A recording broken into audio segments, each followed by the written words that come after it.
यात्रा केबुल हेला न जे जहा के पचरेला आमे भी नहीं जानी बोल माने केते 100 बरस हला एई कोई सठिक कथाटा कहने करो किन जुगु चली तारपरे यात्रा बोले तो लोक बाक गहली तारपरे तार परे जेन पले होजे फेब्रुआरी मासटा बिहा लगन माने लागि जाउजी ये झियो बिहाटे करवा ई यात्रा के जदी आसला मकर यात्रा के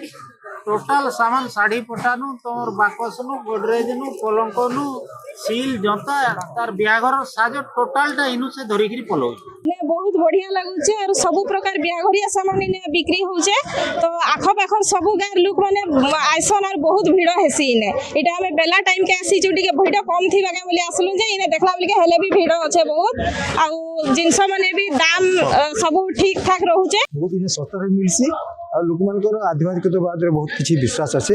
সেতলে सब वर्ष माने धूमधाम रे पालन करछन आ काहारी मन भितरे